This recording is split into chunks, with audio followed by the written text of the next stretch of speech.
Pushkin.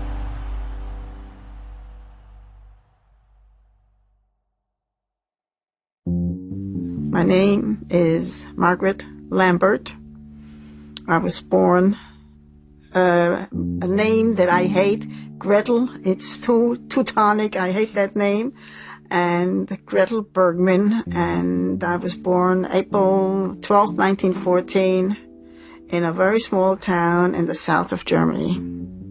And it was a great life. In 1996, Margaret Lambert sat down for an interview with the United States Holocaust Memorial Museum. She was 82 years old. She looked at least 15 years younger. Being an Olympic-level athlete will do that to you. She started out talking about her childhood in a little German town called Laupheim. There was this little club in that town. You just went there. I could go there unescorted because it was close to my house, and I was happy as a lark. What did you like about sports? I just loved it. And you were good at it? And I was good at it. There was nothing different at that stage about being a Jewish athlete? None whatsoever. By the 1930s, Lambert's sport of choice was the high jump, one of the more graceful Olympic sports. You've probably seen it. It's the one where the jumper runs up to an impossibly high bar and then rises effortlessly above it. I had great success in it, thanks to my long legs and my big feet, I suppose. In 1933, the year Hitler came to power, she jumped a little higher than 1.5 meters. That's like 4 feet and 9 inches. It was one of the highest jumps in the country. She would be a shoo-in for the German Olympic team. Except, once Hitler became chancellor, you started to worry a little bit, But everybody thought this is going to blow over. He's not going to last.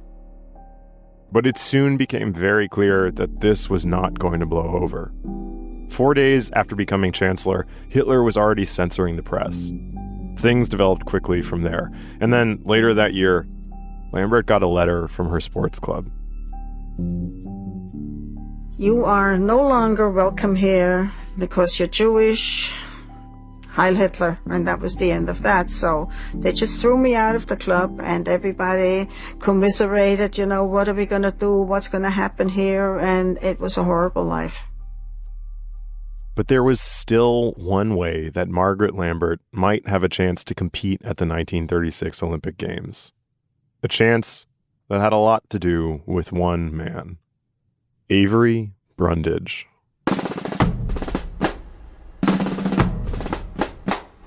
Welcome to Revisionist History, my show about things overlooked and misunderstood. I'm Malcolm Gladwell.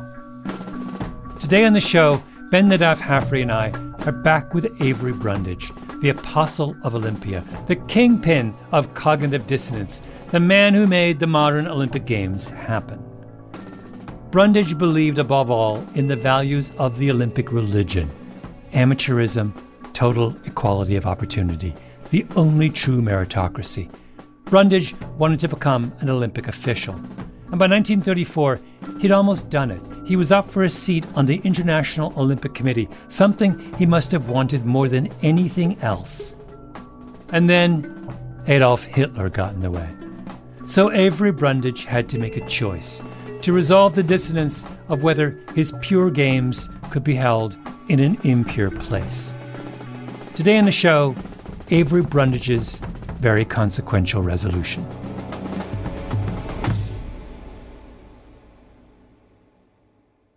Things started changing for Margaret Lambert and the rest of Germany's Jewish population as soon as Hitler came to power. You were banned from all public places, no theaters, no restaurants, no swimming pools. You couldn't go any place, and you could not associate with non-Jewish people. Fitness was really important to the Nazi project. So important that eventually, in the elite Adolf Hitler schools, students would spend about as much and sometimes even more time playing sports than they did on academics. Sports had a military function. If Germany wanted to go to war again, a strong, healthy population was going to be really important. Strength also matters if you're trying to prove you're the master race. So does emphasizing the weakness of outsiders, groups you could make weak in part by denying them access to the same training the Aryans had. But sports for me, of course, was the thing I wanted the most. Next to the Jewish school, there was a yard, and we tried to straighten that out, but we had to fight the teachers' chickens, and they used that same place for their activities, and it was not very appetizing, so we gave up on that pretty fast. While Margaret Lambert was chasing chickens around a bumpy field, the Nazis were realizing just how badly they wanted the Olympics. For money and propaganda power, sure, but also, I think, for a much stranger reason. They worshipped the ancient Greeks. When Goebbels, Hitler's famed Nazi minister of propaganda, goes to Sparta in the 1930s, he says that to him, it was just as if he were in a German city. It's why a leading brand of German sunscreen was called Spartacreme. As the scholar Helen Rosch writes, Nazi fascism was seeking the rebirth of a past so mythic and so ancient that it predates the nation entirely. So what better way to prove your connection to that mythic and ancient past than to host the Olympic Games? Adolf Hitler tried to use these Olympics as his propaganda vehicle to show the world how powerful he was, to show the world how unified Germany was. And I think he tried to scare the world into not standing up against him somehow. And he wanted, of course, the United States and all the big nations to be there. So the crucial question for our purposes is, well, hindsight's 2020. How much of all this could Avery Brundage and the IOC have really known in 1933? The answer is not everything, but enough. The news parade goes forward. I mean, this is a national radio broadcast in the U.S. from March 1933.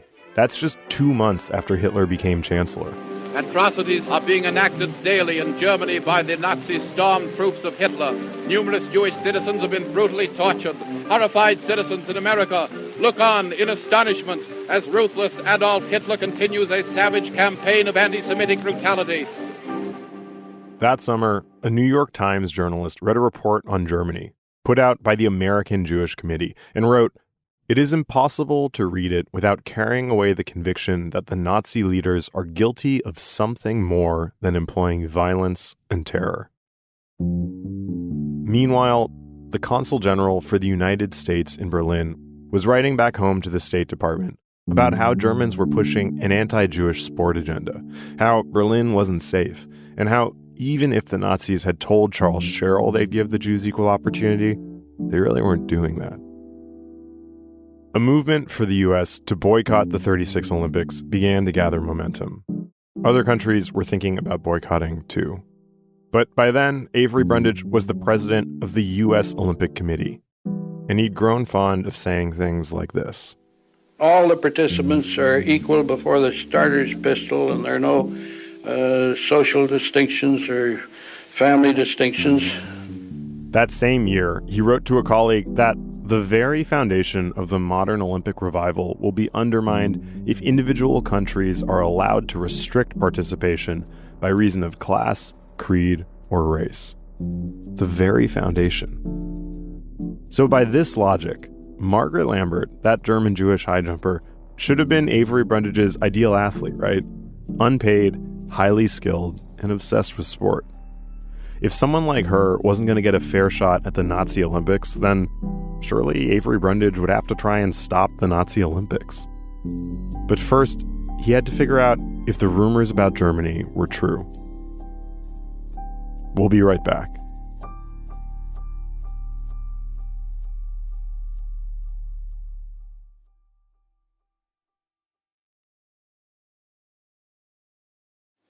I always start all my speeches with the statement that the Olympic movement today is the most important social force in the world.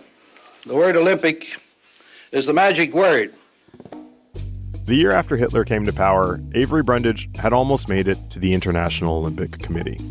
His ticket back to the most rarefied part of Olympia where he could rub shoulders with all the princes and aristocrats in that particular gentleman's club. And this is something I think Avery Brundage really wanted. Why does he want to hang out with these kind of potzes? Malcolm and I once again psychoanalyzing Avery Brundage, talking about a letter he wrote to the IOC. There's one moment that's quite telling in one of these when he's writing to Edstrom, one of the members of the IOC, and you see his typewritten note, anything may happen in these perilous days. And then he crosses out perilous and he handwrites in parlous. And there's a kind of like, Avery Brundage is not saying the word parlous. Like he's second guessing his own vocabulary to fit in with these guys. Yeah. And that is the world of the IOC, right? The IOC is a fundamentally 19th century institution. It's just one count and baron after another, kind of living out the glory days of their... And then Brundage comes along and he is an entirely different animal. He's like, yes, I may have done all these things that you guys could never even dream of. I built these buildings. I made my own fortune. I trained in a ditch until I was good enough to compete in the Olympics. But I still think princes rock. And I'll go on the record as saying as much. Now, what kind of a world is this when it's come to the point where being a prince is a handicap? I ask you. It's very Groucho Marx. I don't want to belong to a club that would have me as a member, isn't exactly. But like, he knows that the only way he's going to get in that club is if he, as the president of the American Olympic Committee, brings the Americans to the games. So why is that? So he is at that point the most powerful man in amateur sport in America. So he really he holds the cards. And the United States is both the most significant participant in the Olympics. They're going to bring a huge team. There's going to be a medals race between them and the Germans that will be extremely dramatic and make for really good viewing. But also they have a lot of moral authority. And if the United States abstains from the Olympics, it majorly undermines the Olympic project. Has it been made explicit to Brundage that his future in the IOC is contingent on him bringing Americans to Berlin? I haven't seen anything that states it explicitly, but I think it is very clear that the members of the IOC want the Olympics to happen. They want them to happen in Germany. But as Americans learn more about what the Nazis were up to, as the last traces of Weimar democracy vanished, the pressure in the U.S. to boycott the games got really intense. And Avery Brundage was right in the middle of it. Publicly, he was pro going to the games, but he expressed at least some concern about what was happening in Germany. And yet, in his archives, I found private letters to the IOC from as early as 1933. And in them, he frames the boycott campaign as a Jewish plot to sabotage the Olympics. And from the beginning, he knew what crowd he was playing to. The president of the International Committee, Count Henri de Baillet-Latour, wrote to Avery Brundage saying they should work together hand in hand while we are handling this difficult question. I am not personally fond of Jews and of the Jewish influence, but I will not have them molested.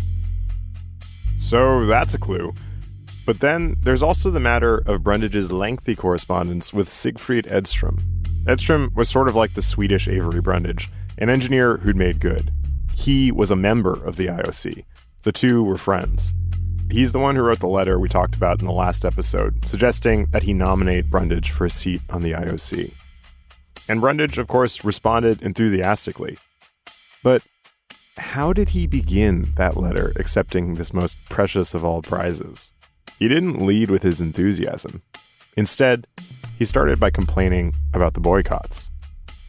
Undoubtedly, the International Olympic Committee will be swamped with protests from Jews and Jewish organizations from many different countries.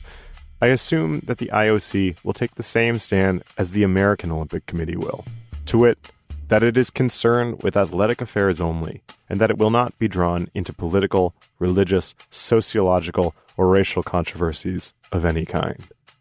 Then he said how much he'd like to be on the IOC.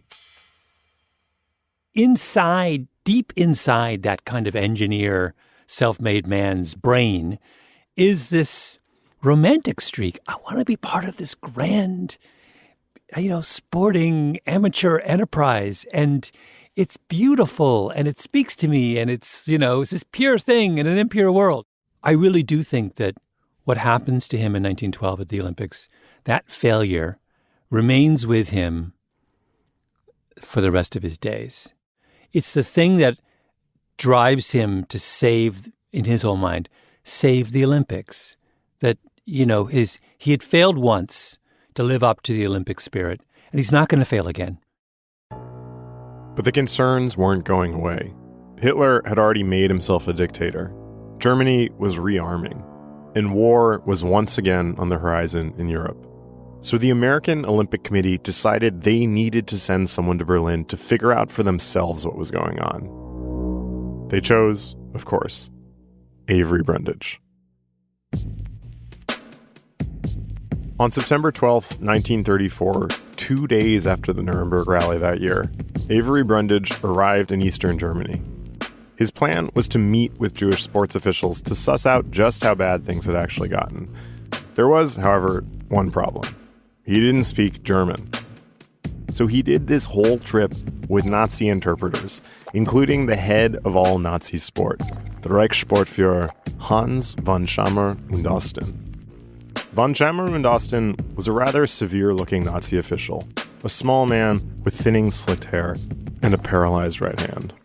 He was meant to assure Avery Brundage that the Nazis weren't discriminating against Jewish athletes, which maybe would have been easier had all the sports clubs in Nazi Germany not recently received a copy of a book called The Spirit of Sport in the National Socialist Ideology, which included passages like this.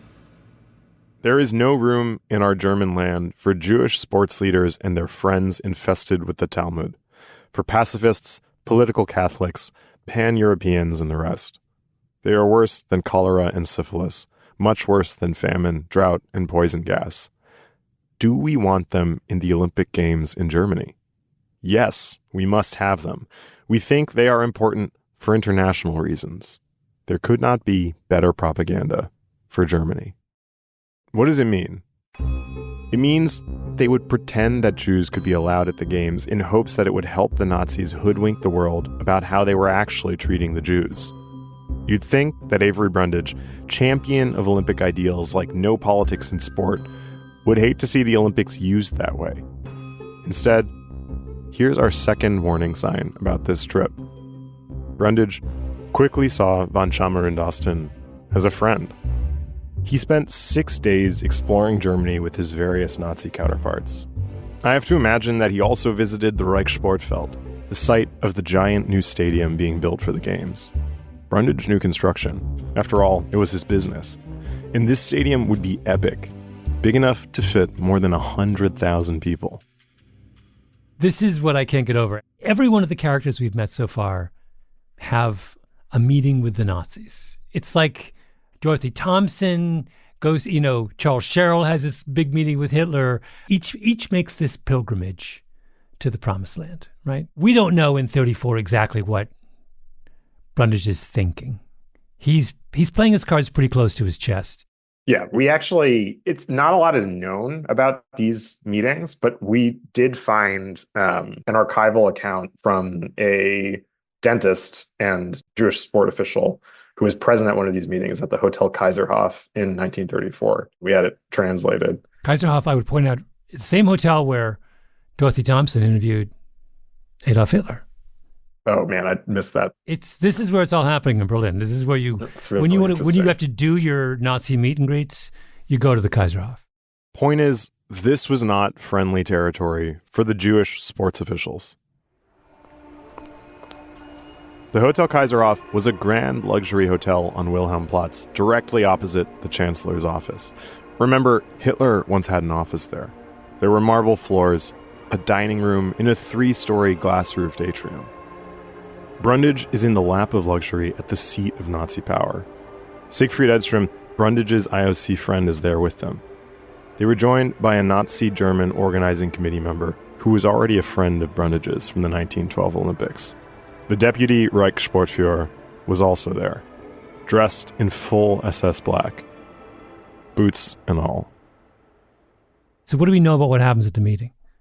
So he begins to ask them a series of questions about Jewish participation in sport. So he asks, are Jewish boys allowed to play sport in large numbers? And the Reichssportführer says, yeah, absolutely. And the Jewish leaders have to sit there and nod. But then they make a caveat. They're like, well, maybe they can play in large numbers, but there's a problem. We don't actually have any municipal sports fields. And Brundage immediately dismisses this and says, well, in the US, we don't have municipal sports fields either. We just have our own fields for each athletic association. If you imagine this from the perspective of the Jewish sports leaders, it's a high wire act. Here, sitting before them, is Brundage, the man best positioned to put pressure on the Nazis, who are also seated at the table. But the Jewish sports leaders have no sense, really, of Brundage's position on all this. How could they? So what do? They have to try and read between the lines of every question he's asking. Then he asks, can Jews join the associations? They say yes, but only if they're Jewish associations. And he's like, well, in my club back in Chicago, we don't allow Jews either. Next question. They say like, oh, well, we have our own sports fields, but they keep getting closed down because the Nazi Party is shutting down our sports fields. They're breaking into our games. They're beating people up. And Brundage, according to this account of the meeting, which I have to believe is reliable, just seems kind of bored by this and doesn't ask follow-up questions about this report. What this dentist writes of Brundage is that it was clear that Brundage wanted to save the Olympics in Berlin. And there's one sort of glimmer of hope towards the end where Brundage asks, if a Jewish athlete runs 100 meters in 10.3 seconds, would he then be able to participate in the Olympics? And the Jewish sport leaders reply, how is he supposed to do that without having had the opportunity to train? The Reichssportführer says, we'll allow him to compete. Brundage sort of chimes in and says, but how can he compete if he doesn't have an opportunity to train? The Reichssportführer says, oh no, don't worry, we'll definitely have Jewish people on the teams, which is just kind of this like blanket assurance that everything has shown is nonsense. It's a whitewash. Yeah, it's a whitewash. And Brundage accepts this and moves on from the meeting and declares that there's no problem. Soon after that meeting, Avery Brundage heads back to the United States with his verdict. All good. So the day after he gets back, the American Olympic Committee meets and votes unanimously to go to Berlin. Brundage stuck to his guns. Participation in these games must not be construed to be an endorsement of the policies or practices of the Nazi government. Measures have been adopted to ensure that there will be no violation of the fundamental principles of fair play and good sportsmanship, or of the Olympic standards of freedom and equality to all. Later, Margaret Lambert, the Jewish high jumper, had this to say about Avery Brundage's trip. He just let himself being lulled into some false security by these Nazis saying everything is fine, we're doing everything we said we would do. And he came back to the United States and said everything is fabulous over there and we'll be going. We'll be right back.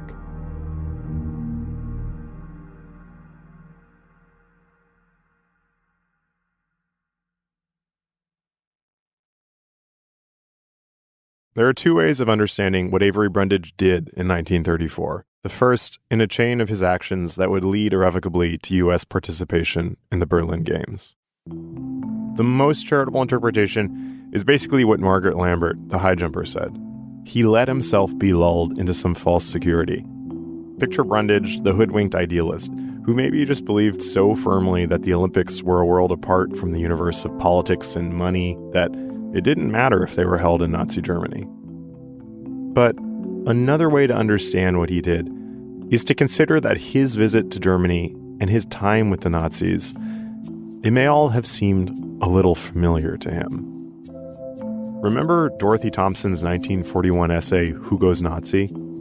The first time we read it, we recognized Charles Sherrill as her Mr. B. But Avery Brundage is the perfect incarnation of Thompson's Mr. C.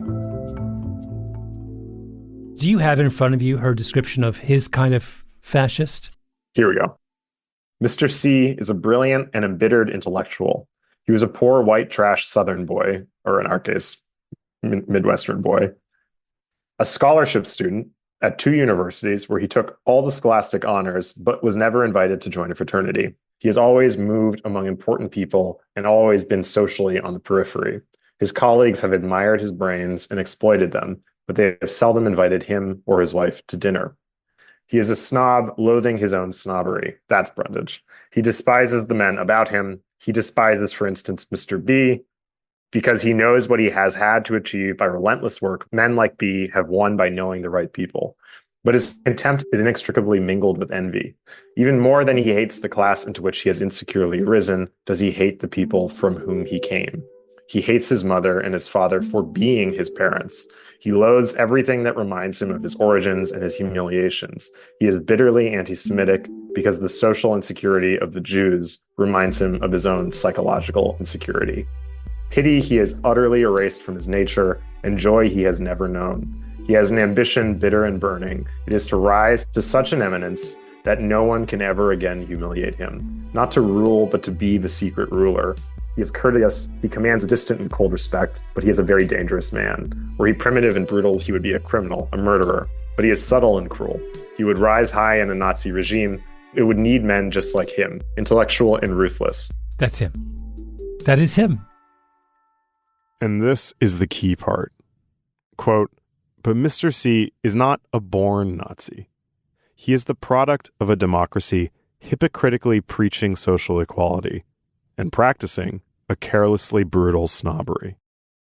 Avery Brundage may have thought he had found himself in Stockholm in 1912 at the Olympics, but I think he really found himself in 1934 at the Kaiserhof Hotel. Hundreds of thousands of people protested the decision to go to the games. Avery Brundage didn't care. He became even more convinced that the whole boycott was just a Jewish plot to use the Olympics for their own political purposes. He kept a file of anti-Semitic propaganda. It's labeled in his archives, Jewish Problem. And really, it's not that surprising, because we know now from reading his letters that while he was questioning Jewish sports leaders in front of the Nazis at the Kaiserhof, Avery Brundage knew that he was also being assessed by Siegfried Edstrom, the IOC official sitting in the room with him, who had, earlier that year, sent this note to Brundage. "The Nazist opposition to the influence of Jews can only be understood if you live over in Germany. In some of the more important trades, the Jews governed the majority and stopped all others from coming in. In the hospitals, most of the doctors were Jews, and the Jews had preference. In the law courts, it was the same. Many of these Jews were of Polish or Russian origin, with minds entirely different from the Western mind. An alteration of these conditions were absolutely necessary if Germany should remain a white nation. The only objection I have is that they made the alteration so rashly and thereby caused a great deal of opposition. I am not an anti-Semite myself. On the contrary, some of my best friends are Jews, but I try to look upon the question from both sides. That is why I have written this letter to you." It was like Avery Brundage had been handed a script. A year after that trip, Brundage wrote his own letter to the president of the IOC. Quote, "The picture of conditions in Germany obtained from reading our newspapers is entirely different from that gained by an inspection of the country. The great Jewish merchant advertisers may have something to do with this. The public mind has been poisoned against Germany, and highly organized minorities are extremely effective on questions which are decided by popular vote." Nobody fooled Avery Brundage. Avery Brundage knew exactly what he was doing. He'd gone Nazi. Margaret Lambert, the high jumper, had been contacted again by the Nazis a few months before Brundage's visit. According to that interview she did with the Holocaust Museum, the Nazis had begun threatening her family, trying to force her to try out for the games so they could show how open they were to having Jews on the team. To compete in the Olympic Games is a thrill of a lifetime. I mean, and it doesn't happen to everybody. On the other hand, I was so afraid.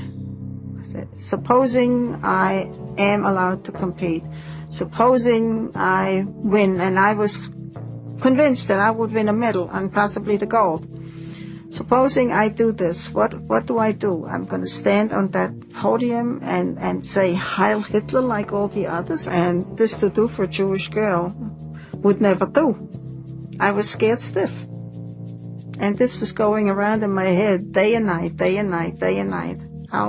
What's going to happen? Am I going to compete? Am I not going to compete? How do I conduct myself if I do compete? I was so torn apart about it, I didn't know what to do. The Nazis put Margaret Lambert, who was then named Gretel Bergmann, on the provisional Olympic team, trying out for the Games. Von Schemmer und Osten wrote about this in a quite unconvincing letter to Charles Sherrill. You will find from this that we work entirely in the spirit of the Olympic statutes. As before, Ms. Bergmann is being treated like all Olympic candidates, in spite of being a Jewess. In spite of being a Jewess pretty much covers it. The invitation was nonsense, but the IOC knew that. She had poor facilities to train in. I was still a Jew who was not allowed to use any of this. But you could frame it as a kind of classic Olympic story, right? Like poor young Avery Brundage practicing with his own discus in an abandoned lot. And Lambert didn't even have anybody to compete against to make her sharper. You don't have any competition. You have to only fight yourself. She made the Nazis into her opponent. She pushed herself to beat an idea that was so much bigger than her. And at a meet just before the Games, it worked. But it made me better because I was so full of rage. The madder I got, the better I jumped. But I was so mad that I equaled the German record. I must have cleared it by 15 inches at the time. She left that meet and went home, waiting to hear whether she'd made the team, and wondering what would happen if she had. I looked for the mail every day, what's going to happen, and I was really scared. Are they going to break my leg, or what are they going to do to eliminate me? But it was very simple. One day a letter came, and it said, in view of the fact that you have been doing very poorly lately, we did not select you for the Olympic team, Heil Hitler. And that was the end of it. To be clear, Margaret Lambert had not been doing poorly. The Nazis were just keeping her off the team. I mean, just think about how it would have looked to have a Jewish woman win gold at the Nazi Olympics. And I remember me sitting outside in the stoop, and I got this letter, and I must have used every profanity I knew, and I knew a lot of them. I think that was the first time I really realized that my candidacy for as an Olympic athlete was really all a sham. It was just something that the Germans did to fool the whole world. Of course, Avery Brundage hadn't needed fooling. I do believe that he loved the idea of the Olympics, amateurism and pure competition, using sports to prove your worth, a kind of utopia protected from the corruption of the real world. But Margaret Lambert should have been his reality check. If someone like her couldn't win in Nazi Germany, that should have made him sit up and pay attention. Instead, in that room at the Kaiserhof Hotel, when the worst had come out, he just seemed bored. It's that indifference that got him his seat on the International Olympic Committee, just a month before the Berlin Games. He took it from the only IOC member who'd resisted having the Games in Nazi Germany, who'd written in his last months on the IOC, "If our committee permits the Games to be held in Nazi Germany, there will be nothing left to distinguish it from the Nazi ideal." He was forced to resign. On August 1st, 1936, the Olympic torch was carried by relay for the first time ever, from Olympia in Greece all the way to the Reichssportfeld in Berlin. When it got to the stadium, Avery Brundage was in the audience. The Olympic bell, inscribed with the words, "I call the youth of the world," rang out. Meanwhile, Margaret Lambert was applying for a visa that would allow her to leave Germany. She would never again live in her home country.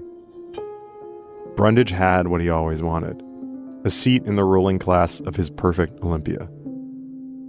Just in time to watch Adolf Hitler give the opening speech, at the Olympic Games. Ich verkünde die Spiele von Berlin zur Feier der 11. Olympiade neuer Zeitrechnung als eröffnet. That was Herr Hitler announcing it open. Now they're all cheering him, and the whole crowd have raised their right arm.